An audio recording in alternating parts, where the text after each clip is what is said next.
반갑습니다. 우리 인사하고 시작할까요? 바르게 합시다. 인사합시다. 교자입니다. 우리가 이번 시간에 배워야 될 내용은 화면에서 보이는 바와 같습니다. 3단원 이슬람 세계의 확대에 대해서 우리가 공부해 보겠습니다. 지난 시간에 우리가 중국의 명나라, 청나라 공부해 봤고요. 일본의 중세 시대에 해당되는 이 막부의 탄생에 관련된 이야기, 막부의 등장에 관련된 이야기도 우리가 한번 봤었죠. 여기에 이어서 이번 시간에는 이슬람 세계의 확대에 대해서 공부해 보겠다, 이 얘기가 되겠습니다. 우리가 지난번 대단원에서도 이슬람 세계에 대해서도 공부를 했었는데, 그때는 우리가 이슬람교가 성립이 되고, 그리고 이슬람 제국이 만들어지고, 우마이야 왕조, 그리고 아바스 왕조까지 공부했었는데, 그 뒷이야기를 우리가 이번 시간에 다뤄보겠다, 그 얘기가 되겠습니다. 보도록 할게요. 오늘의 목표는 다음과 같습니다. 서아시아 이슬람 왕조의 변천 과정을 파악할 수 있다가 오늘의 목표가 되겠어요. 두 번째, 인도 이슬람 문화의 특징을 설명할 수 있다가 오늘의 목표가 되겠습니다.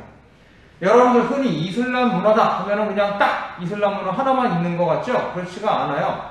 서아시아 쪽에 근접한 지역에서의 이슬람 문화는 그 지역의 페르시아라든가 여러 북아프리카 문화권에 있는 원래 문화들과 어울려져가지고 좀 색다른 문화가 만들어졌고요. 북인도 지역뿐만 아니라 동남아시아 지역으로 번져나간 이슬람 문화는 또 그 지역에 있는 전통 문화와 맞물려서 새로운 문화권이 또 만들어지게 되거든요. 그거에 관련돼서 우리가 공부를 해보겠다, 이 얘기가 되겠습니다. 봅시다. 첫 번째 타자 1번, 동그라미 1번에 셀주크 티르크라고 한번 써보세요. 셀주크 티르크. 셀주크 티르크 어디서 이렇게 갑자기 나타났느냐? 우리 다시 시계바퀴를 거꾸로 돌려서 아바스 왕조 시절로 한번 돌아가 봅시다. 아바스 왕조.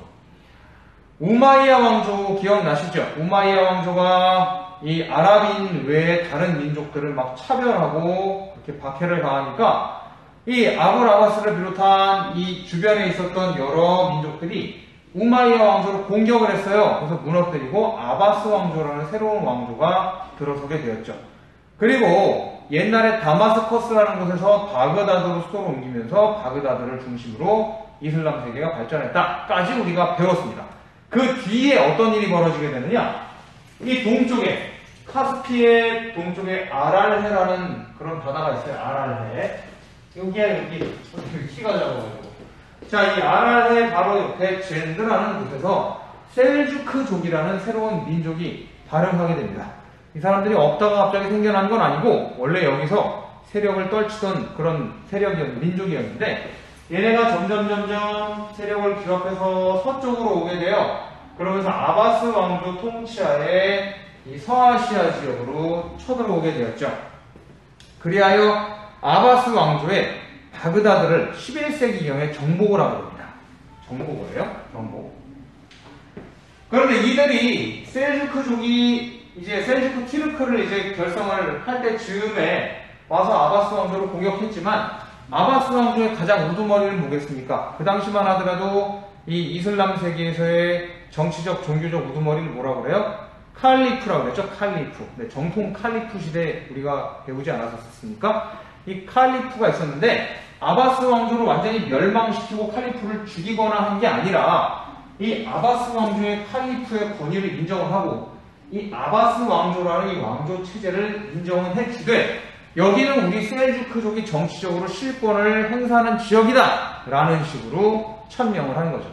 그리고 아바스 왕조의 칼리프한테 인정을 받아요. 인정을 받아요.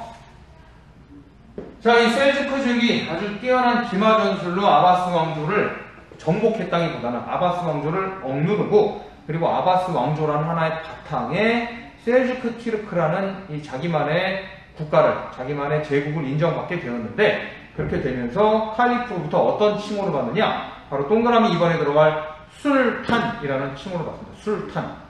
술탄이라는 건 뭐냐? 정치적인 지도자를 뜻합니다. 옛날에는 정치적 지도자, 종교적 지도자의 이 두 가지 지위를 칼리프라는 존재가 딱 쥐고 있었다고 한다면, 이제 이 아바스 왕조의 칼리프는요, 그래, 이 이슬람교에서의 종교적 권위라든가 이런 것은 이 칼리프인 내가 가지고 갈 테니까, 정치적으로는, 이 군사적으로는 네가 셀주크족이, 그래, 니네가 짱이다, 그래, 니네 인정하지 하는 차원에서 정치 군사적 차원의 우두머리는 너 시켜줄게 하면서 술탄이라는 칭호를 이제 허용을 한 거죠. 허용. 우리나라 뭐 인디 밴드 중에 술탄 누구더 디스코라는 그런 밴드가 있는데 그냥 웃겨서 퍼왔어요. 네. 수업과는 전혀 관계가 없습니다. 미안합니다.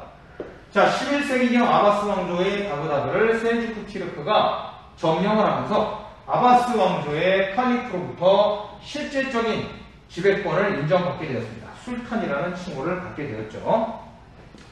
여러분들 이런 관계가 좀 이해가 안 되시죠? 어떤 민족이나 어떤 국가가 와서 전에 있던 국가를 없애버리면 그냥 전에 있던 국가는 끝난 거 아닙니까? 라고 생각할 수 있잖아요. 그렇잖아요. 고려가 멸망하고 조선이 생겨났잖아요. 그 조선이 생겨난 이후에 고려를 뭐 우대해 줬나요? 그런 거 없었지 않았습니까? 그런데 이 서아시아, 특히 이슬람권 국가에서는 좀 그런 특이할 만한 것들 여러분들 좀 이해를 하셔야 됩니다. 기존에 있었던 아바스 왕조는 그냥 껍데기는 인정을 해주고 실질적인 권력은 셀주크 티르크가 갖는다. 뭐 이런 의미로 여러분들 이해하시면 되겠죠. 자, 이 셀주크 티르크는요, 아주 잘 나갔어요. 아주 중동 지역의 페르시아 지역을 석권하고 아주 잘 나갔습니다. 영토만 봐도 아실 수 있지 않겠습니까?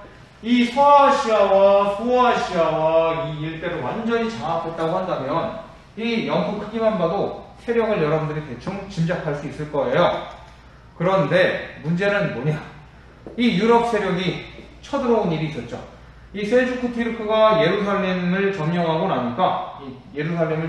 나니까 이제 유럽 세계에서 이 자기네들 크리스트교의 성지인 예루살렘을 이교도들한테 뺏겼으니까 여기를 되찾겠다 하면서 무슨 운동이 일어났죠? 그렇죠. 십자군 운동이 일어났죠. 그래서 벌어진 전쟁이 바로 십자군 전쟁이었습니다. 이 십자군 전쟁으로 인해 유럽의 군대가 쳐들어와서 서아시아 사람들을 막 전쟁을 하다 보니까 뭐 군인들만 죽겠습니까? 수많은 민간인들이 학살당하고 하니까 이 셀주크 티르크도 조금 오그라들게 되었죠. 네, 움츠러들게 되었죠. 그리고 바로 옆에 있는 비잔티움 제국이 아직 안 망했어요. 그때만 하더라도 이 비잔티움 제국과의 계속된 전쟁으로 인해 셀주크 티르크도 점점 쪼그라들게 됩니다. 그런 상황에 결정타를 때린 게 바로 뭐냐? 이 몽골족의 침략이 있어요. 몽골족. 이 몽골족의 침략으로 인해 가지고 결국에는 셀주크 티르크가 우위를 가지고 있는, 셀주크족이 우위를 점하고 있는 이 아바스 왕조는 완전히 사라지게 됩니다. 그러니까 그 전까지는 아바스 왕조라는 이 바탕에 셀주크 티르크가 실권을 잡고 있었지만 이 몽골족이 쳐들어오면서 그 단어 다 소용없고 불도저로 밀듯이 뭐 셀주크족이건 아바스 왕족은 싹 다 몽골족이 밀어버렸다는 거죠. 그래가지고 이 몽골족이 여러 이 지역에다가 자기네만의 왕국을 세우게 됩니다. 이 서아시아 지역은 어떻게 됩니까? 이 몽골 제국이 칭기즈칸이 죽은 이후로 4개로 쪼개지죠.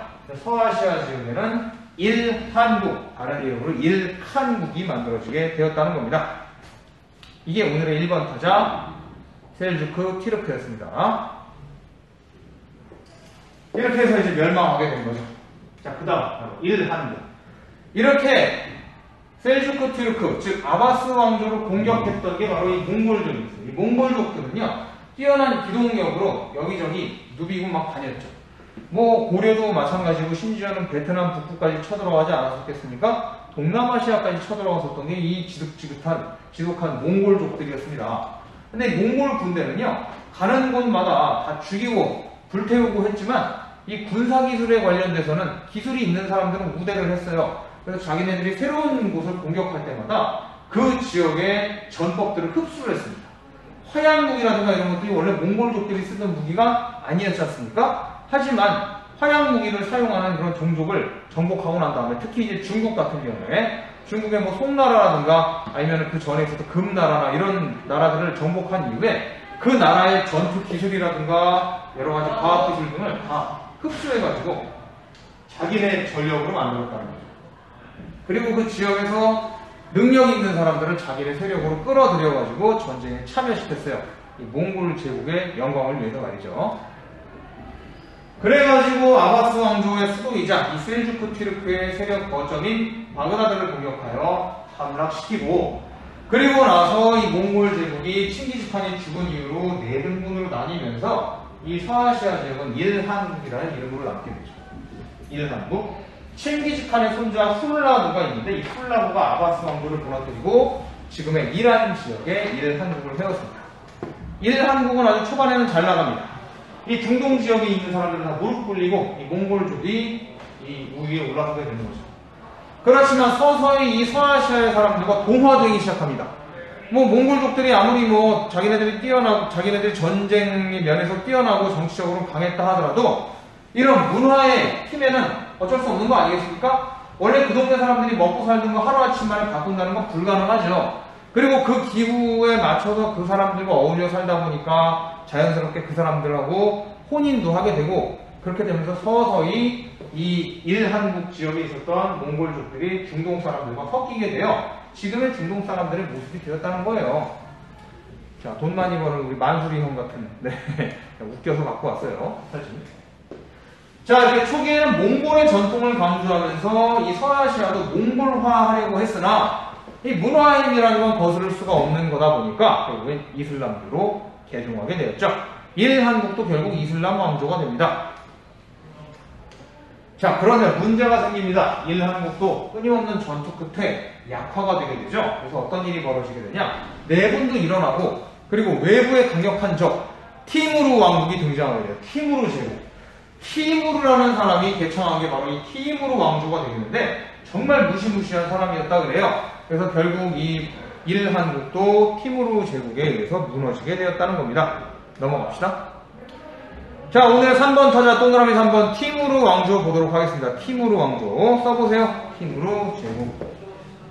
자, 이 사람이 그 유명한 티무르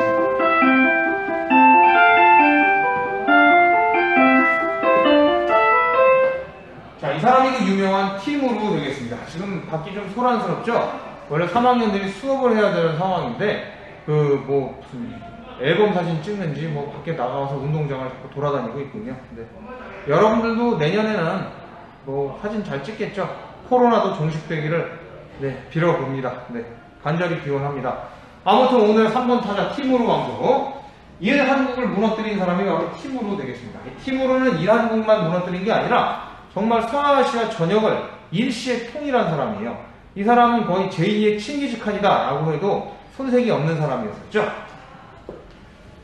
이 티무르에 대해서 조금 더 말씀드리면 티무르가 절름발이었다고 해요. 젊었을 때 다쳐가지고 평생을 쩔룩거리면서 살았음에도 불구하고 굉장히 아주 강력한 이 리더십과 통치력으로 일시에 자기만의 그런 제국을 만들었었던 사나이라고 합니다. 선생님이 이 티무르 왕조, 티무르 제국에 대해서 잊을 수가 없는데 뭐냐면 선생님이 그 임용시험 봤었던 마지막 임용시험 봤었던 2009년에 나왔었던 문제였었거든요. 그때 티무르 제국이. 근데 이거 선생님 틀렸어요. 네. 틀린 문제가 제일 생각나더라고요. 네, 문제는 틀렸지만 그래도 나머지는 다 맞춰가지고 붙었습니다. 아무튼 그랬다고요. 네. 자, 티무르 왕조는요, 이 동쪽으로는 중앙아시아, 서쪽으로는 소아시아, 유럽에 가까운 지역까지, 남쪽으로는 이 아라비아에 닿을 이 정도로 아주 대제국을 건설한 게 바로 티무르 제국이었다는 거죠. 티무르가 몽골 제국의 부흥을 내세우면서 건립을 했어요. 티무르는 본인이 칭기즈칸의 후예라고 주장했습니다. 자, 이렇게 강력한 이 리더십을 발휘한 티무르 왕국, 티무르 왕조. 이 사람이 수도로 삼았던 곳이 바로 어디냐면 사마르칸트라는 곳이에요. 사마르칸트. 지금 우즈베키스탄이라는 나라의 중부 지역에 있는 도시인데요. 여기가 발달하다 보니까 많은 사람들이 이제 시장도 열고 하면서 상업의 중심지가 되었습니다. 지도를 한번 보겠습니다. 이 사마르칸트가 아주 절묘한 위치에 있어요. 저쪽에 동아시아에서부터 비단길을 따라서 유럽으로 가려면 이 사마르칸트라는 곳은 지나가서 갈 수밖에 없었거든요. 이 사마르칸트가 결국 이 동서무역의 거점이 되는 도시였다는 거. 그러다 보니까 여기가 당연히 자연스럽게 클 수밖에 없다는 거 여러분들 지도를 통해서 확인하실 수 있겠죠. 자, 이 사진은요, 그 당시의 사진이 절대 아니고 2000년대 와서의 사진이 되겠습니다. 2000년대에도 이렇게 발전했었는데 옛날에도 이만큼은 아니겠지만 상당히 사람들이 북적북적대는 그런 큰 대도시로 발전하게 되었다는 것이죠. 자, 이렇게 수도 사마르칸트가 동서 교역로에 위치하여 중개구역으로 건성하게 되었고, 이슬람, 페르시아, 그리고 티르크 문화가 한데 버무려져서 이 지역만의 특이한 문화가 만들어지게 되었다는 겁니다. 자, 하지만 이 티무르 왕조도요, 결국 티무르가 죽은 다음에 내분이 일어나게 돼서 와해가 돼요. 사실 이 티무르 왕조도 티무르라는 사람의 이름을 붙였다는 것으로 여러분들 미루어 보건데, 오래 못 간 것으로 여러분들 대충 추측이 되시죠? 그렇습니다. 그냥 티무르 1인이 만들었다가 티무르 죽고 난 다음에 무너져 내린 거의 뭐 알렉산드로스 제국이랑 비슷하다라고 여러분들 생각하시면 되겠어요. 그만큼 카리스마가 대단하면 그 카리스마가 사라졌을 때 무너지는 속도도 훨씬 더 빠르다는 거죠. 높이 올라가면 올라갈수록 어떻게 되겠습니까? 떨어질 때 낙처가 커지겠죠. 네, 언제나 겸손해야 되고 언제나 후대를 생각을 해야 됩니다. 자, 아무튼 자, 16세기 초 내분으로 결국 티무르 제국도 멸망하게 되었습니다. 자, 그 다음 4번 타자 사파비 왕조. 아, 진짜 사파비 왕조까지 우리가 배워야 되나 싶을 정도예요. 그러면 이 지역 사람들은 우리나라 삼국시대, 고려시대, 조선시대 다 배우나? 아무튼 그런 의문이 드네요. 하지만 우리가 교양인으로서 세계사 공부를 기왕하는 거니까 겸허한 자세로 우리 공부를 열심히 해보도록 합시다. 바깥에 소음이 좀 많이 여러분들 이 지금 강의에 들어간다 하더라도 선생님이 그래도 고성능 붐 마이크를 갖다가 사비를 써서 달아놨으니까 여러분들 최대한 잡음이 걸러진 상태에서 선생님 목소리를 잘 들으실 수 있을 거예요. 아, 이 지긋지긋하고 답답한 마스크만 벗어버리면 좀 더 큰 목소리가 들어갈 텐데 너무너무 아쉽습니다. 좀 이해해 주세요. 자, 티무르 제국이 무너진 이후에 이 지역에는 사파비 왕조가 들어서게 됩니다. 사파비 왕조는 이슬람의 수니파 왕조로 시작했으나 나중에 시아파 왕조로 이제 바뀌게 되었다는 거, 그거 알아두시면 되겠고 교양하면서 이 이스마엘 1세라는 사람이 이 사파비 왕조를 개창하고 이끌어갔던 사람이죠.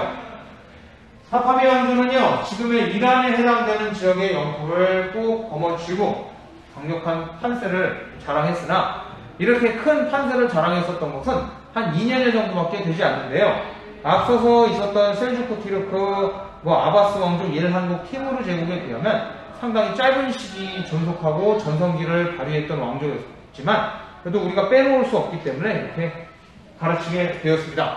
이스마일 1세가 페르시아 제국을 표방하면서 건립을 했었던 게 바로 1501년이었고요. 외우기도 쉽네요. 자, 그 다음에 이때 아바스 1세라는 왕이 있었어요. 아바스 1세 때 중앙집권 체제를 확립하고 오스만 제국을 서쪽으로 밀어내게 됩니다. 근데 사실 계속해서 아바스 1세 때 전후에서 반짝 전성기였던 것이지 이 사파비 왕조는요, 시종일관 오스만 제국한테 상당히 밀리는 그런 모습을 많이 보여줬어요. 좀 반짝 괜찮았던 거고요. 자, 아무튼 지금 이란으로 지금 북부 지역에 있는 타브리즈라는 곳에서 남쪽의 이스파한이라는 곳으로 수도로 옮기고 더욱더 발전을 하게 됩니다. 그래서 국제무역으로 번영하게 되었죠. 이렇게 되면서 이란 이슬람 문화가 이때 만들어지게 되었습니다.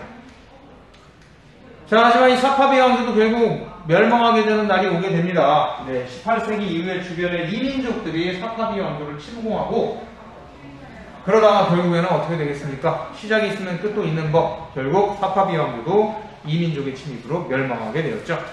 자, 좀 지루하십니까? 우리 뒷장 넘어가겠습니다. 자, 이슬람 제국의 마지막 타자가 바로 오스만 제국 되겠습니다. 오스만 제국 여러분들 많이 들어보셨죠? 오스만 티르크, 오스만 제국. 그래서 우리가 지난번에 무슨 콘스탄티노폴리스 공방전 할 때도 오스만 제국이 나오지 않았습니까? 네, 또 나옵니다. 또 나와. 아이고, 지긋지긋하다. 네. 자, 이 오스만 제국이라는 제국은요, 이 오스만, 동쪽에서 온 그런 종족이란 뜻이죠. 이 오스만 티르크 민족이 세운 국가가 되겠는데요. 이 메메트 2세는 상당한 정복왕이었다 그래요. 정복자 술탄이었다 그래요. 이 사람은 비잔티움 제국의 수도 콘스탄티노폴리스를 너무나도 점령하고 싶었습니다. 이 동서무역의 거의 관문이다라고 할 정도로 그 다음에 그 항구를 끼고 있는 그런 대도시고 지금까지 함락된 적이 거의 없다시피 할 정도로 철벽에 남김물락인 난공불락인 요새인 이 콘스탄티노폴리스, 동방의 진주가 되겠죠. 이 콘스탄티노폴리스를 점령하기 위해서 가진 방법을 다 쓰게 되는데요. 이 콘스탄티노폴리스 지도를 보면은 여기가 볼록 튀어나와 있어요. 볼록 튀어나와 있어요. 콘스탄티노폴리스만 얻는다면 아시아에서 유럽으로 건너갈 수 있는 관문을 획득하는 것이요. 첫 번째. 두 번째. 이 지중해 해상 물류교통을 거머쥘 수가 있습니다. 지도를 한번 볼게요. 이 콘스탄티노폴리스, 여기 이스탄불이라고 되어 있는데, 이스탄불은 나중에 얘네가 이 콘스탄티노폴리스를 점령한 다음에 이름을 바꿔요. 여기만 거머쥐면 이 지중해 일대에 제해권을 쥘 수가 있다는 거예요. 무역, 군사, 정치, 와, 정말 온갖 면에서의 이득이 다 딸려오겠죠. 그러니까 이 콘스탄티노폴리스를 포기할 수가 없는 겁니다. 당연히 방어하는 입장인 비잔티움 제국도 우리가 역사와 전통의 천년 제국인데, 천년 왕국인데 어찌 이런 오스만 제국에게 우리 수도이자 상징을 내줄 수 있겠느냐? 그래서 목숨을 걸고 막았겠죠. 그래서 이 콘스탄티노폴리스는 어떤 식으로 방어를 하고 있었느냐? 이 서쪽에 있는 지역은 로마 시대부터 방벽을 만들어서 여기를 넘어간다는 건 불가능했어요. 날아가는 새나 돼야 넘어갈 수 있겠죠. 그리고 이 북쪽에 있는 이 해안, 이 금강만이라고 그러는데, 골든혼이라고 그러는데, 이 금강만에는 언제나 콘스탄티노폴리스의 이 비잔티움 해군이 버티고 있어가지고 이 오스만 제국 해군이 쉽게 넘어올 수가 없었습니다. 그야말로 난공불락의 요새였었다는 것이죠. 자, 상상도가 되게, 조감도가 되겠는데, 야, 정말 멋지지 않습니까? 이런 아주 강력한 요새화된 도시인 콘스탄티노폴리스. 이 콘스탄티노폴리스, 이 서쪽 벽, 여기는 북쪽으로 되어 있지만, 이렇게 돌리면 돼요. 이 서쪽 벽은요,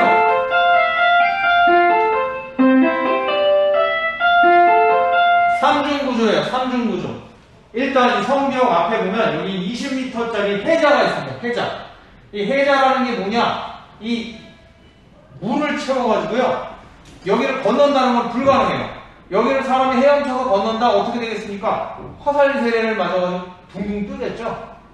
그리고 여기를 통과한다고 하더라도 여기 장벽이 있고, 여기를 통과해도 여기에 장벽이 있고, 여기를 통과해도 장벽이 있고, 장벽 한 개당 높이가 거의 거의 100m 가까운 정도의 높이기 때문에 사다리를 걸고 올라간다는 것도 불가능합니다. 웬만한 대포로 쏴서는 흠집도 안 나요. 그래서 콘스탄티노폴리스가 지금까지 버틸 수 있었다는 것이죠. 자, 그러자 이 메메트 2세는요, 이 콘스탄티노폴리스를 함락하기 위해서 자기네 해군을 갖다가 바다가 아니라 일단 육지로 해서 옮깁니다. 이 자기네 보급을 바다로 하는 게 비잔티움 제국 해군 때문에 불가능해지니까요, 일단 육지로 막 이런 옮기는 그런 방법도 썼죠. 그리고 헝가리의 기술자들을 동원해가지고 대포를 만들었습니다. 성벽을 넘어갈 수 없다면 부셔버리자 해가지고 엄청난 크기의 대포를 만들었어요. 우르반 대포라고 해가지고요, 엄청나게 크죠. 대포알이 사람만 합니다. 이런 대포를 갖다가 수십 개를 만들어서 동시다발적으로 콘스탄티노폴리스에다가 격발을 하게 된 것이죠. 이 콘스탄티노폴리스는요, 어떻게든지 이걸 막아내려고 막 노력을 합니다만 결국에 성벽이 다 무너져 내리게 됩니다.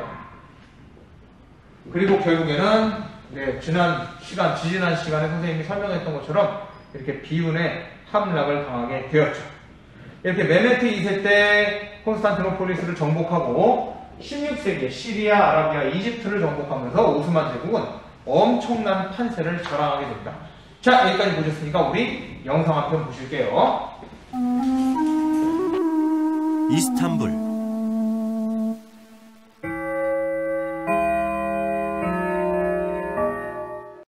오늘은 퀴즈로 시작해 볼까요?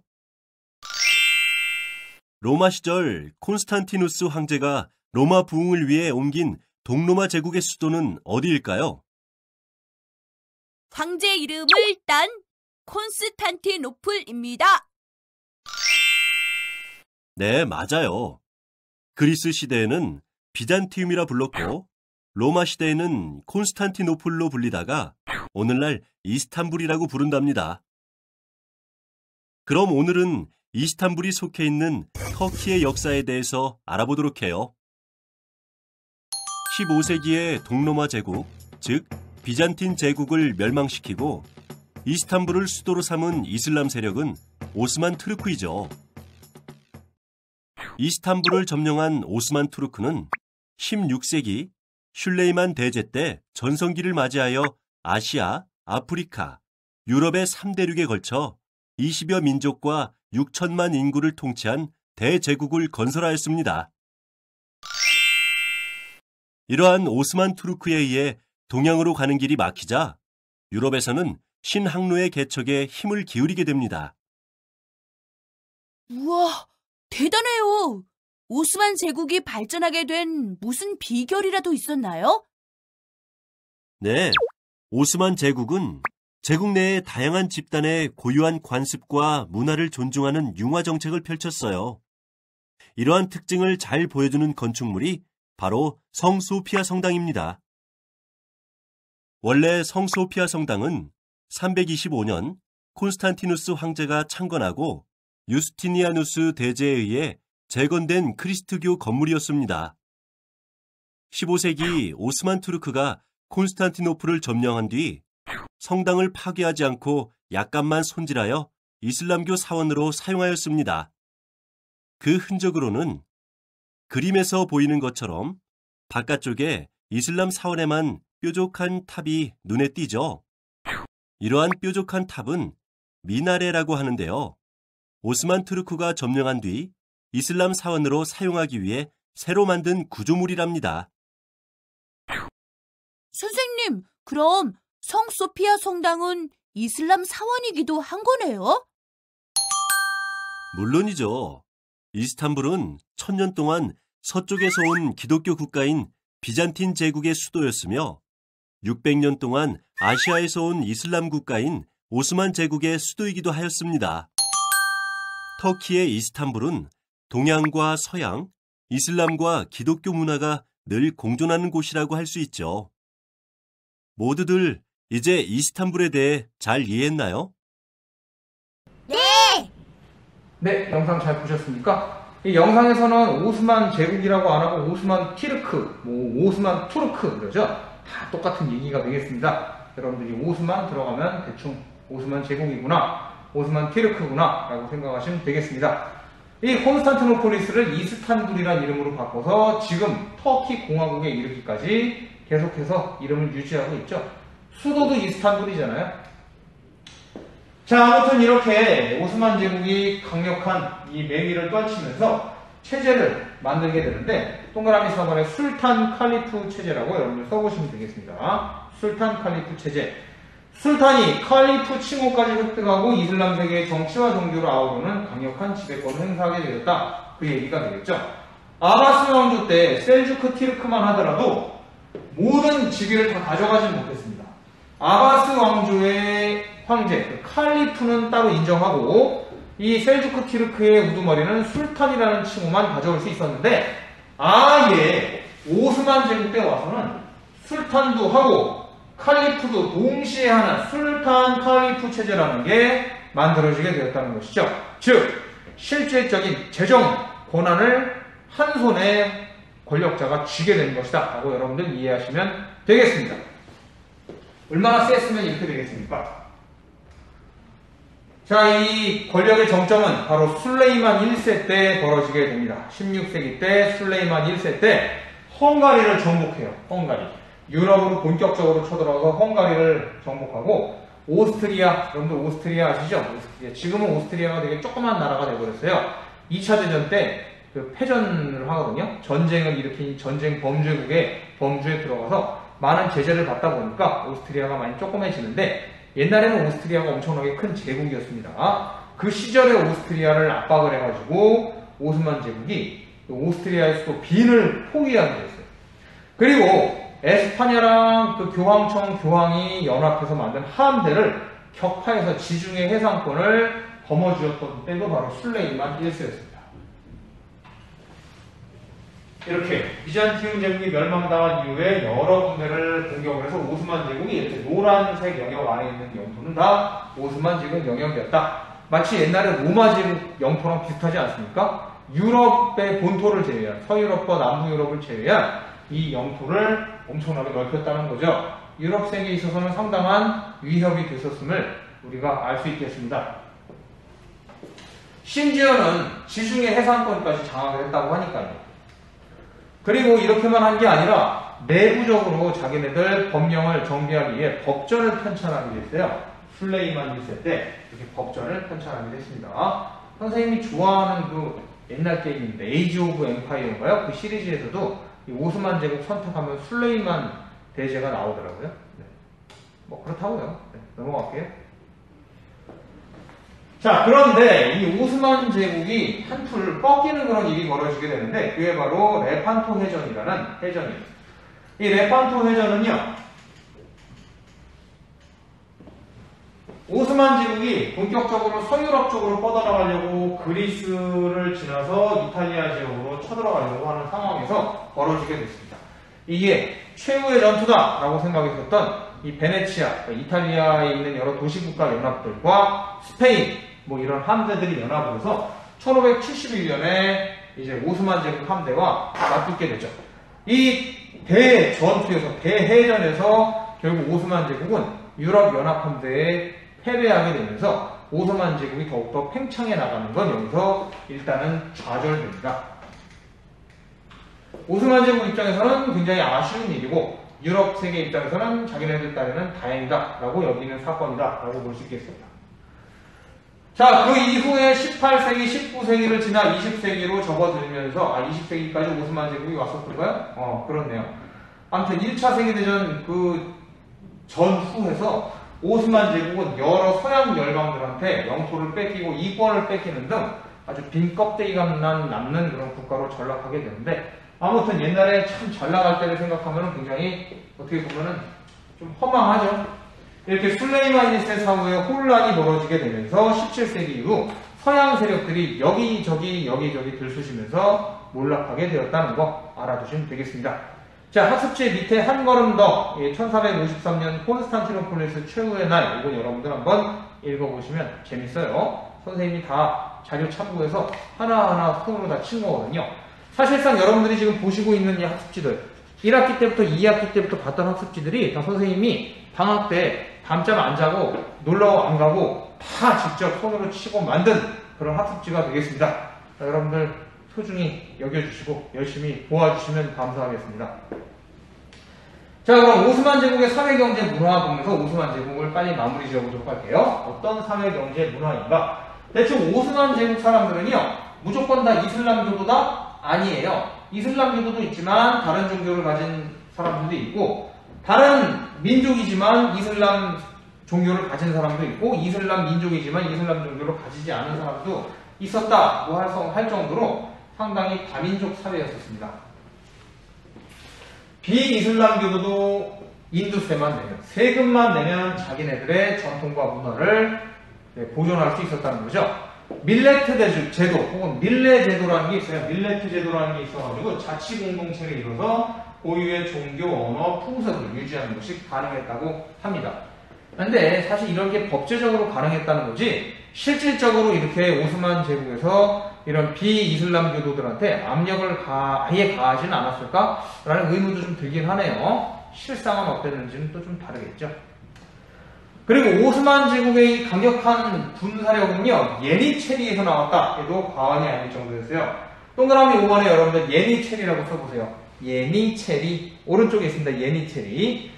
자, 오른쪽에 지식 더하기 1에 보면은 예니체리가라고 나와있죠. 오스만 제국의 근위 보병으로 술탄에게만 지시를 받는 강력한 부대였어요. 자, 이 사람들은요, 원래 예니체리들은 원래 이슬람 교도가 아닙니다. 그 크리스트 교도들인데, 이 아이들을 어릴 때부터 데리고 와서 이슬람 교도로 개종을 시키고 아주 특수 훈련을 시켜요.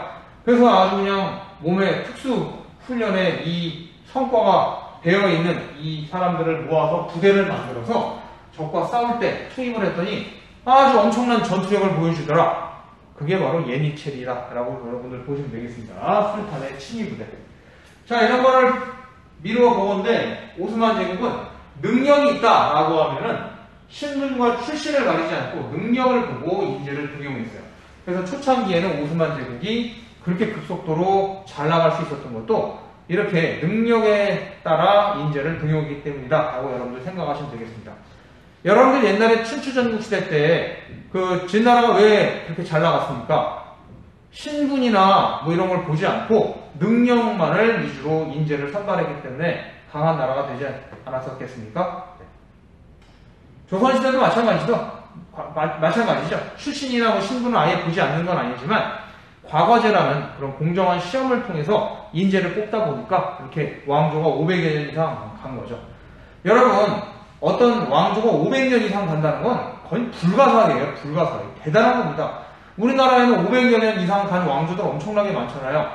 고구려만 봐도 700년 이상 갔고, 고려, 조선 500년 이상 갔잖아요. 500년 가까이.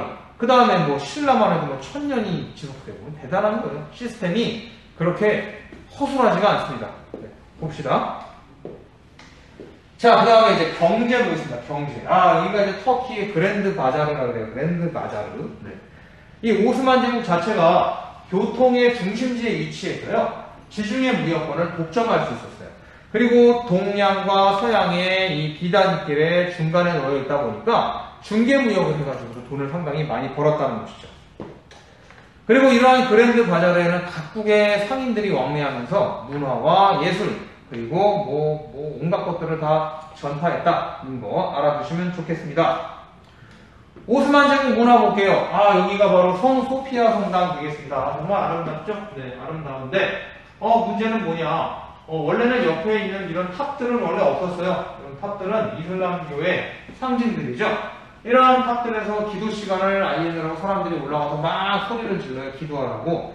근데 옛날에 비잔티움 제국 시절에는 이런 탑들이 없었습니다. 이런 성당만 있었는데 이 성소피아 성당을 이 비잔티움 제국이 멸망하고 오스만 제국이 그 콘스탄티노폴리스를 점령하고 난 다음에 이 성당을 무너뜨리진 않고 여기다 탑을 세워가지고 이슬람 사원으로 개조를 했다는 거죠.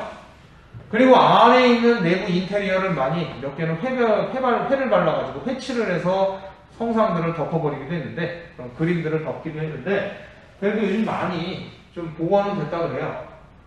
근데 대신에 이제 이 성당 벽에다가는 뭐 아라베스크 문양 같은 걸 그려놨다 그러네요.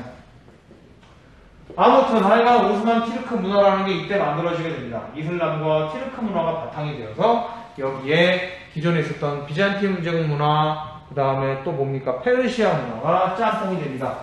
세밀하게 그림을 그리는 세밀화가 유행하게 되고, 그 다음에 또 뭡니까? 이슬람 사원 건축이 좀 더 발달하게 되었다는 것이죠. 죄송합니다. 이게 성소피아 성당이 아니고 여기 술탄 아흐메트 사원이네요. 미안합니다. 어쩐지 생긴 게 좀 희한하다고 생각했어. 이 파란색인데 성소피아 성당은 약간 붉은색이거든요. 여러분 미안합니다. 네, 헷갈렸어요. 성소피아 성당은 여러분들 전에 보여드렸으니까요. 술탄 아흐메드 사원 먼저 보시고. 네. 이런 날이 있습니다. 네, 이해해 주세요. 자, 그 다음에 또 동서문화가 교류가 일어나게 됩니다. 이슬람 세계 사람들은 어떻습니까? 술 못 먹게 돼 있죠? 계율상. 먹을 사람은 먹더라고요. 참 웃겨요. 돼지고기 먹으면 안 되는데 먹는 사람은 또 먹더라고요. 아무튼 술 안 먹는 대신에 이 사람들은 뭐 먹냐? 커피 먹어요. 커피. 그래가지고 이 커피 문화가 유럽을 통해서 우리나라에도 전파가 되고 여기저기 전파가 됩니다. 지금도 이렇게 막 카페테리아 같은 게 많이 발달했죠. 네, 우리나라 사진 갖고 올 걸 좀 그랬네요. 아무튼 유럽에 먼저 전파가 되니까 자연과학과 커피 문화 등이 유럽에 전파되었다는 거. 실용적인 학문, 천문학, 수학, 지리학. 원래 이 페르시아 지역이 이런 게 유행하지 않았습니까? 유명했잖아요. 이 서아시아 지역에서 천문학, 지리학, 수학, 자연과학 이런 것들이 발달했었던 게 더욱더 번창해서 집대성되게 되는 게 바로 오스만 제국 때다라는 거죠. 천문학, 수학, 지리학 이런 것들. 자, 이렇게 해서 우리 두 번째 장 넘어가도록 하겠습니다. 3페이지 보겠습니다. 3페이지. 자, 여러분들 좀 이 기지개도 좀 펴시고 허리 좀 돌리시고 하세요. 허리 아프시죠? 이렇게 해서 우리 이슬람 세계는 마무리가 되었습니다. 이제 여러분들 두 번째 장에서 만나게 될 곳은 바로 인도가 되겠습니다. 여러분들 학습지 몇 번이에요? 학습지 36번인 거 다 아시죠? 네. 계속 이어서 볼게요. 롱테이크로 그냥 갑시다. 롱테이크로. 자, 무굴 제국의 성립과 발전. 인도 하면은 여러분들 우리가 어디까지 배웠었죠? 델리 술탄 왕조 해가지고 온갖 이 이슬람 세계의 그런 여러 군소 국가들이 넘어와서 북인도의 왕조들을 차례로 무너뜨리고 이 인도를 이슬람 세력이 장악했었다까지 여러분들이 인도 역사 배우지 않았습니까? 그 뒤로 이어집니다. 무굴 제국의 성립과 발전. 티무르라는 사람이 있었습니다. 여러분들 방금 전에 배웠죠? 이 티무르의 후손 중에서 바부르라고 돼요. 바부르. 이름이 참 바부르. 네. 우리나라 바보와는 이 뜻이 달라요. 바부르라는 사람이 바베르라고도 하는데 이 바부르가 나는 티무르의 후손이다 라고 자처하면서 자기네 세력을 이끌고 북인도를 쳐들어옵니다. 그리하여 이 북인도 지역을 이 바부르가 점령을 해요. 그래서 1526년에 건립한 나라가 바로 무굴 제국이었다. 무굴 제국, 인도의 마지막 제국이 되겠습니다. 이 무굴 제국은 바부르 이후에 계속 황제들이 이어가다가 아크바르라는 황제가 16세기 후반에 집권을 하게 돼요. 이 아크바르 황제 때 엄청나게 무굴 제국이 발전하게 되는데 일단 영토가 무지 넓어집니다. 북인도 전체와 아프가니스탄에 이르는 엄청난 대제국을 만든 게 바로 아크바르 황제 때 무굴 제국의 업적이라는 거죠. 이 스리랑카, 즉 신론섬과 인도 완전 최남단 지역을 제외하고 나머지 지역을 완전히 정복해요. 그렇다고 이 남쪽 지역의 세력을 내버려둔 건 아니고 이 남쪽 지역의 세력에게는 끊임없이 압박을 가하거나 조공을 받는 등의 사실상의 지배 관계였다라고 볼 수 있겠죠. 아크바르 황제, 동그라미 6번에 쓰세요. 아크바르. 자, 이 아크바르 황제는요, 행정제도를 정비하고 중앙집권 체제를 확립을 합니다. 그리고 이 사람은 굉장히 관용적인 사람이었어요. 이슬람교 외에도 힌두교나 크리스트교나 수많은 종교들을 다 일단 포용을 해줬습니다. 그리고 그런 각기 다른 종교를 가진 사람들을 불러서 자기도 앉아갖고 그 사람들하고 서로 이야기를 나누고 토론을 하는 걸 상당히 좋아했다고 해요. 그 해당 종교의 장점이나 단점 같은 것들을 다 취합해서 이 장단점을 살려가지고 그들의 이야기를 듣고 의견을 조율하는 데 있어서는 아주 천부적인 재능이 있었다고 그래요. 그렇게 하기가 쉽지가 않죠. 대부분 권력자들은 자기 얘기만 하고 싶어 하지 않습니까? 남의 얘기는 들으려고 하지도 않고 들으면은 듣는다고 그걸 들어줍니까? 들어주지도 않잖아요. 하지만 이 아크바르 황제는 달랐다는 거죠. 듣기도 다 듣고 그리고 자기의 생각을 바꿔서 정책에 반영할 줄도 아는 그런 굉장히 유연성이 있는 그런 군주였다는 거죠. 네, 유연성 있는 군주. 자, 이 아크바르 황제가 여러 사람들을 모아다 놓고 여러 종교 지도자들과 함께 토론하는 장면이 되겠습니다. 토론을 좋아했어요. 투머치 토커였다고 해요. 투머치 토커. 자, 힌두교도들한테도 부과하던 인두세, 세금을 폐지했어요. 다른 종교도 존중해주고 그리고 힌두교도들한테 부과하던 세금도 폐지하고 힌두교도들한테도 관직을 다 개방했습니다. 능력만 있으면 우리나라에서 일할 수 있다라는 거죠. 종교가 무엇이든 간에 출신이 무엇이든 간에 아크바르 황제 본인도 힌두교도랑 결혼을 했어요. 나 역시 힌두교도랑 결혼해서 이슬람교든 힌두교든 다른 종교 다 차별하지 않겠다는 걸 몸소 실천해 보여주는 것이라 할 수 있겠죠. 그랬었는데 아크바르 황제가 죽고 난 다음에 문제가 벌어집니다. 그 뒤로 몇몇 황제들이 들어서다가 결정적인 게 아우랑제부라는 황제가 등극해요. 근데 이 사람 눈빛을 보세요. 개슴츠레해갖고 상당히 뭔 사고를 칠 것 같이 생겼죠? 그렇습니다. 사고를 칩니다. 어떤 사고를 치느냐? 영토를 굉장히 넓힌 것까지는 괜찮았습니다. 이 남인도 지역까지 영토를 넓혀가지고 무진장 확장을 해요. 확장을 해서 인도 최대의 영토를 차지합니다. 인도 역사상 거기까지는 좋았는데 이 사람은요 굉장히 관용적이지 않은 사람이었어요. 다른 종교를 엄청나게 탄압을 했습니다. 아크바르 황제의 반대로 열심히 전력 질주했다고 보시면 되겠어요. 힌두교랑 동그라미 7번에 들어갈 시크교를 탄압했어요. 시크교가 뭐냐면은 여러분들 오른쪽에 있어요. 나나크라는 사람이 창시한 종교인데 힌두교랑 이슬람교랑 약간 짬뽕된 그런 신비주의적인 그런 종교다라는 거죠. 근데 하여간 옛날에 아크바르 왕제 때는 차별 안 하던 종교들은 막 차별하고, 관직에도 막 기용을 안 하고, 세금도 막 부과하고, 이슬람교를 개종하라고 강요를 하니까, 그런 다른 종교를 가지고 있는 사람들이, 와, 좋아하겠습니까? 싫어하겠습니까? 엄청나게 싫어하겠죠? 그래가지고 내분이 막 벌어집니다. 그리고 때마침 유럽 세력들이, 특히 영국이나 프랑스 같은 나라들이 이 무굴 제국의 이권과 이 영토, 그 다음에 뭐 여러 가지를 노리고 자원을 노리고 쳐들어와서 나중에는요, 영국에 의해 가지고 무굴 제국이 멸망당하게 되죠. 우리나라가 일본 놈들한테 강제로 식민지배 당했던 것처럼 이 무굴 제국도, 즉 인도도 영국에 의해서 식민지배 당하는 비운을 맞게 됩니다. 자, 아무튼 여기까지 보셨습니다. 타지마할 이야기를 좀 봐야 되는데, 타지마할 영상 보기 전에 문화 좀 더 보도록 합시다. 문화. 무굴 제국의 경제와 문화 보도록 하겠습니다. 인도양, 드넓은 이 인도양 보이지 않습니까? 멀리 수평선이 보이네요. 이 인도양의 구역을 독점한 게 바로 무굴 제국이었다. 특히 목화 농사가 무진 잘 됐어요. 인도에서는 이 목화 농사가 잘 됐다는 거죠. 이 목화 농사라는 게, 목화가 뭐 만드는 겁니까? 다른 이름으로 면화라고 그러죠. 면화. 이 솜들을 다 이렇게 채취해서 실을 뺀 다음에 물에 막 삶고해서 쭉쭉 빼면 실이 나오는데 그게 바로 면실이다. 그 면실을 가로 세로로 잘 짜면 면 옷감이 되고, 이 옷감을 가지고 티셔츠를 만들면 선생님이 지금 입고 있는 면티, 면바지, 면양말 뭐 이런 것들이 되겠죠. 네, 그러니까 이 면이 얼마나 또 수요가 있어요. 얼마나 유용해요.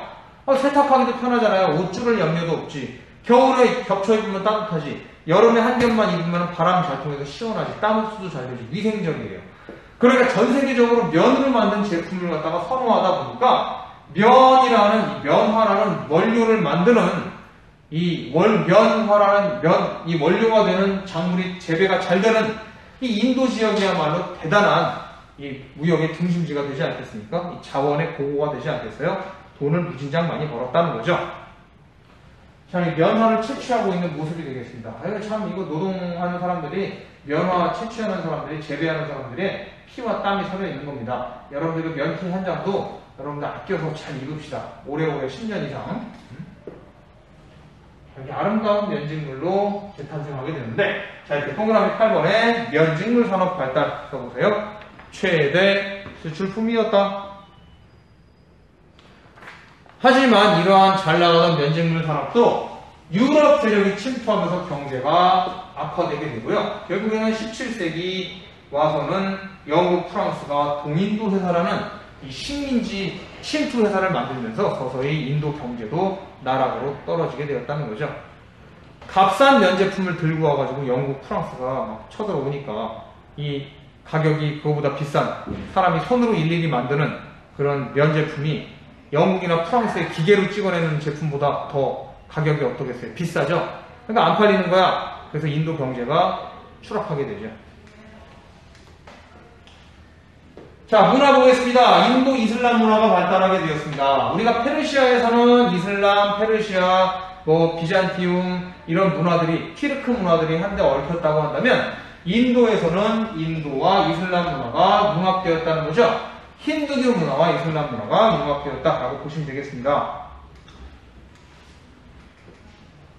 종교적으로는 특이한 종교들이 많이 나와요. 시크교라는 게 등장합니다. 나나크라는 사람이 시크교를 만들죠. 힌두교와 이제 이슬람교를 융합해서 만든 시크교 알아두시면 좋고요. 여러분들 인도 사람들 중에서는 이렇게 터번한 사람들 있죠. 머리 막 이렇게 막 터번 높이 한 사람들. 이 사람들 다 이슬람교동가 힌두교동가 이런 데 생각하실 수 있는데, 이 사람들 대부분은 다 시크교다라고 생각하시면 되겠습니다. 이슬람교랑 힌두교를 섞어서 장점만 취합한 종교가 되겠습니다. 시크교, 좀 신비주의적이라고 들었어요. 자, 언어 면에서는 우르두어 이런 거를 많이 사용했고요. 그 다음에 건축, 타지마할 되겠습니다. 타지마할. 유명한 이 인도 이슬람 양식인 타지마할. 이거는 샤자한이라는 황제가 자기의 부인인 문타즈 마할 왕비가 죽으니까 이 왕비를 위해서 지은 궁전이 아니고 무덤입니다. 무덤. 무덤이 이렇게 아름답고 화려할 수가 있겠습니까? 네, 아무튼 이게 바로 타지마할이다. 인도 이슬람 양식의 표본이다라고 할 수 있는 게 바로 타지마할 되겠죠. 자, 우리 타지마할 관련해서 영상 한 편 보시겠습니다. 무굴 제국.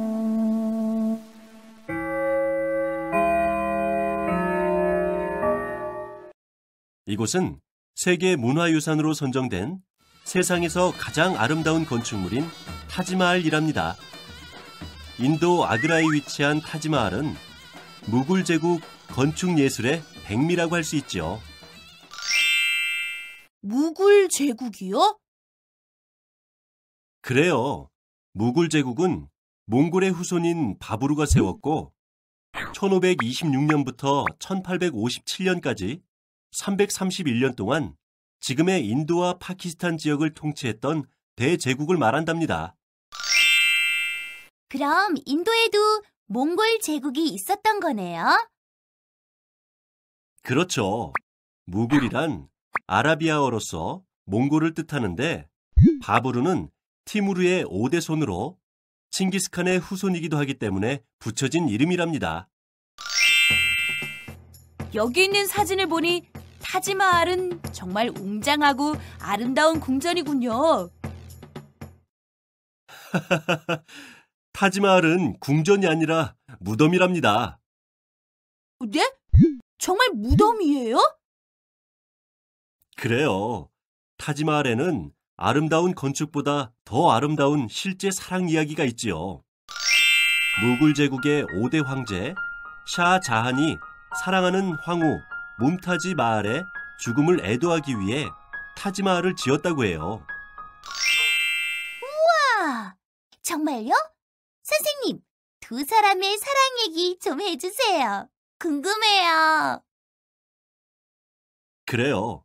1692년 샤자한이 전쟁터에 나간 사이 15번째 아이를 출산하던 중 38세의 젊은 나이로 죽게 되었어요. 황후의 죽음을 슬퍼하던 샤자한이 사랑하던 황후를 위해 세상에서 가장 아름다운 무덤을 만들어 주었답니다. 그러나 샤자한은 타지마할을 짓느라 국고가 바닥났고 아들 아우랑제부에게 황위를 빼앗겨 멀리 타지마할이 보이는 아그라성에 갇히는 신세가 되고 말았지요. 정말 아름다우면서 슬픈 사랑 이야기네요. 뾰족한 첨탑도 그렇고 돔 양식의 지붕도 그렇고 이슬람 사원 같은 느낌이 들어요. 그래요. 타지마할은 인도에 있는 대표적인 이슬람 건축물이지요. 인도는 힌두교의 나라로 알고 있는데 이슬람 양식의 건축물이 지어진 이유가 있나요? 무굴 제국은 인도의 마지막 이슬람 제국이라고 할 수 있답니다. 무굴 제국의 전성기를 이끈 황제 악바르는 자신은 이슬람 교도였지만 힌두 교도와 비이슬람인을 억압하지 않는 화합의 정치를 하였지요. 그 결과 기존의 힌두교와 외부에서 온 이슬람교가 융합되어 타지마할과 같은 건축물이 탄생할 수 있었던 것이지요. 타지마할을 지은 샤자한이 바로 악바르 황제의 손자였답니다. 이제 타지마할을 통해서 인도 속의 이슬람 문화를 느낄 수 있겠군요. 그래도 난 샤자한과 뭄타지 마할 두 사람의 아름다운 사랑 얘기가 너무 멋져요. 그래요. 이제 무굴 제국에 대해 잘 알았나요? 네, 선생님.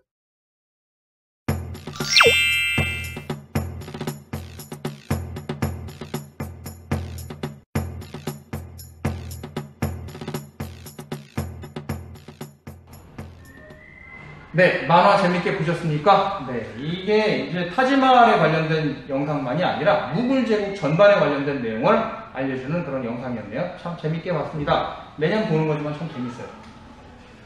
계속 보도록 하겠습니다. 미술 볼게요. 미술. 상당히 역동적이고 색감이 되게 예쁘지 않습니까? 네, 이런 게 바로 무굴 회화라고 볼 수 있겠습니다. 페르시아 양식과 힌두 양식이 조화를 이룬 양식이 되겠죠. 되게 색깔이 아주 비비드하지도 않으면서 그렇다고 눈에 자극을 주는 그런 색감도 아니고 그리고 여러 사람들의 동작이나 이런 것들이 구체적이고도 세밀하게 잘 나타나 있어요. 생긴 것들도 그렇고 표정들도 그렇고 아무튼 참 되게 특이한 그런 양식이라고 생각이 드네요. 무굴회화라고 합니다. 페르시아와 힌두 양식이 조화를 이룬 무굴회화. 자, 우리 실전 문제 1번 풀고 넘어가도록 할까요? 오스만 제국의 사회 경제에 대한 설명으로 옳은 것을 보기에서 고른 것은, 자, 몇 번이겠습니까? 정답은 오스만 제국 사회 경제에 관련된 거. 기억 맞아요? 아니죠. 니은 맞아요? 능력보다 친분과 출신? 아니죠. 디귿 각 민족의 자치적 공동체 밀레트 제도 기억나시죠? 맞아요. 그 다음에 리을 교통의 우지에 위치하여 지중해 무역을 독점하였다? 맞아요. 정답은 1번에 5번이 되겠습니다. 5번 미리 한 문제 풀고 갑시다. 5번.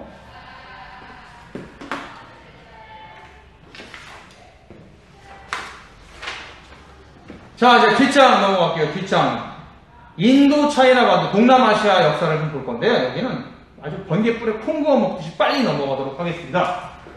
자, 동남아시아에 여러 나라들이 있지 않습니까? 뭐 우리가 잘 아는 나라들 어떤 나라들이 있나요? 인도네시아, 뭐 베트남, 말레이시아, 그 다음에 또 어떤 나라들이 있습니까? 뭐 필리핀도 있고, 그 다음에 미얀마도 있고, 싱가폴도 있고, 뭐 또 뭐가 있나요? 이쪽에 있는 나라가 뭐였더라? 기억이 안 나네.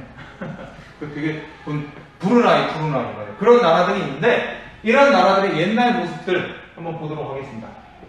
자, 미얀마 지역에는 파간 왕조, 퉁구 왕조, 꼰바웅 왕조가 연이어 존재했었습니다. 이 미얀마라는 나라의 옛날에는 파간 왕조가 있었어요. 스리랑카 지역부터 소승 불교를 수용해서 동남아시아에 전파했으나 13세기 몽골에 의해서 멸망했던 왕조죠. 자, 다음 퉁구 왕조, 16세기 미얀마 지역을 재통일했으나 그리고 포르투갈 함대를 격퇴했으나 나중에 몰락하게 되는 왕조가 되겠습니다. 꼰바웅 왕조, 아유타야 왕조, 태국의 아유타야 왕조를 멸망시키고 19세기까지 존속했었던 왕조였죠. 자, 타이, 태국이죠. 태국의 수코타이 왕조. 네, 13세기 타이족이 세운 최초의 통일국가고 상전불교, 즉 소승불교를 수용했고 타이 문자를 제작했다. 아유타야 왕조는 좀 유명한 왕조예요. 이 왕조가 말레이시아 대부분을 차지했고 앙코르 왕조를 정복했었다는 거죠. 하지만 미얀마의 꼰바웅 왕조에서 멸망당했었던 그런 아픈 기억이 있습니다. 짜그리 왕조, 이 이름이 왜 그러냐면 다 짜그리 왕조는 라마 1세가 수립해서 오늘날의 타이 왕조가 짜그리 왕조가 되겠습니다. 차크리 왕조라고 그래요. 차크리 왕조. 그래서 얘네 발음을 좀 많이 따라가면 짜그리 왕조라고 그래요. 차크리 왕조. 지금도 태국에는 왕이 있잖아요. 그죠? 베트남. 베트남에는 쩐 왕조가 있었어요. 쩐 왕조. 우리나라 고려시대에 해당될 때였는데 그 이전에도 왕조는 많았지만 쩐 왕조는 몽골의 침략을 물리치는 과정에서 민족의식이 성장하면서 만들어졌고요. 그 다음 뒤를 이은 레 왕조는 우리나라 조선시대에 해당되는 시기에 있었던 왕조입니다. 15세기 명나라를 물리치고 수립했고요. 중국 문화를 수용하고 황제칭호를 사용하고 남쪽의 참파 왕국을 점령하게 됐어요. 그리고 응우옌 왕조가 최후의 왕조였는데 우리나라 대한제국 정도로 보시면 되겠습니다. 19세기 초에 남북의 분열을 통일했지만 나중에 프랑스의 침략과 이런 걸로 인해서 결국 무너져 내리게 되죠. 응우옌 왕조. 섬지역은 어떠했는가? 섬지역. 우리가 흔히 인도네시아 섬들 보면은 보르네오, 뭐 수마트라 섬, 자바 섬 이런 섬들이 있죠? 여기에서는요, 뭐가 많이 나오냐? 후추. 이거 통후추예요. 이걸 깨서 가루를 만든 게 여러분들 뿌려먹는 후추가 되겠습니다. 그 다음에 계피. 이 계피는 잘 아시죠? 계피 향이 좋잖아요. 그 다음에 육두구. 육두구는 여러분들 잘 아실래나 모르겠는데 이거 우린 물을 먹으면 머리가 맑아진다고 그러는데 선생님 옛날에 한번 먹어보고 토할 뻔했습니다. 안 맞는 것 같아 선생님한테. 정향 이런 것들. 근데 유럽 사람들은요 후추나 육두구, 정향, 계피 이런 향신료들을 무진장 좋아했어요. 왜냐하면 이 사람들은요 이런 향신료들이 있어야 자기네들 요리에 맛을 낼 수 있다라고 생각을 했고 실제 또 그렇기도 하고요. 그리고 이걸 구한다는 게 유럽에서는 어려운 일이었기 때문에 멀리 동남아시아까지 가서 목숨을 건 항해를 해야만 이런 걸 얻어올 수 있었기 때문에 같은 양의 금이 있다 그러면 같은 양의 금보다도 후추나 육두구, 계피, 정향이 더 비쌌습니다. 그럴 정도였어요. 배가 100척이 우르르 가가지고 오다가 다 가라앉고 한 척만 후추랑 뭐 이런 향신료를 싣고 돌아온다 하더라도 나머지 가라앉은 99척 배에 다 보상해주고 뭐 해주고 해도 돈이 많이 남을 정도였어요. 그럴 정도로 동남아시아를 상대로 한 유럽 세계의 향신료 무역은요, 대단한 그런 가치를 지닌 무역이었습니다. 지금에야 여러분들 뭐 계피나 무슨 후추나 이런 거 가게만 가도, 동네 슈퍼마켓만 가도 널린 게 이런 거 아니겠습니까? 지금이야 뭐 무역이 워낙에 활성화되어 있으니까 그렇지만 옛날에 무역을 하려도 목숨을 걸고 몇 년을 그냥 갔다 오고 몇 달을 갔다 와야 되는 상황에서 이런 게 금보다 더 비싼 값이었다. 다이아몬드보다 더 비싼 값이었다는 거 알아두시면 되겠습니다. 그러니까 유럽 세계가 당연히 이 동남아시아 지역을 탐내겠어요? 안 탐내겠어요? 탐내죠. 이 지역만 자기네 나라가 장악하고 있으면 이런 걸 무한 공급받을 수 있겠는데. 그죠? 자, 아무튼 이 동남아시아 지역은요, 13세기경에 이슬람교 상인들이 많이 가서 거래를 하면서 이슬람교가 전파가 됩니다. 그리하여 인도네시아 지역을 차지한 마자파잇 왕조 같은 게 등장하는데요. 이슬람교를 수용하고 향료 무역을 독점했으나 16세기 때 이슬람 세력의 침략으로 멸망하게 되었죠. 그 뒤에 이제 물라카 왕조, 말레이시아 지역에 물라카 해협이라는 데가 있거든요. 여기를 장악한 말레이시아 물라카 왕조는요, 이슬람교로 개종하고 그리고 16세기 포르투갈이 이 물라카 왕조를 점령을 하게 되고 그 이후에 네덜란드와 영국이 이 왕조를 차례로 점령하게 됩니다. 왜 그러느냐?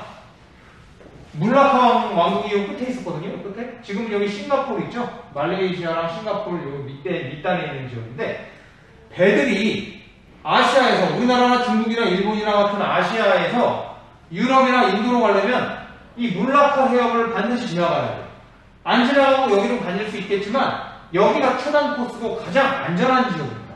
그러다 보니까 여기를 딱 장악하고 있으면은 지나가는 배한테 통행증만 받아도 얼마입니까? 그리고 지나가기 전에 이 물라카야에 들러가지고 보급도 받을 거 아니겠어요? 이 물라카에서 장사하면 또 얼마나 돈을 많이 벌겠어요?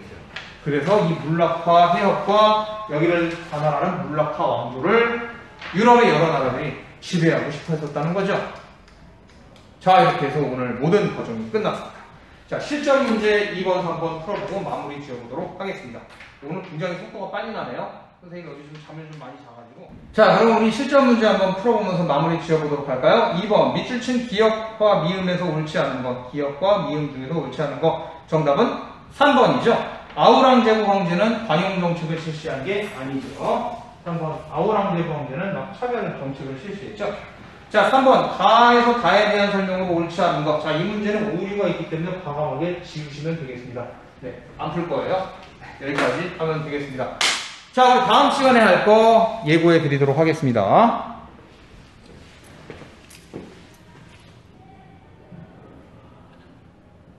자, 여러분, 다음 시간에는요, 2학기 마지막 단원, 신항로 개척과 팽창하는 유럽에 대해서 우리가 다뤄보도록 하겠습니다.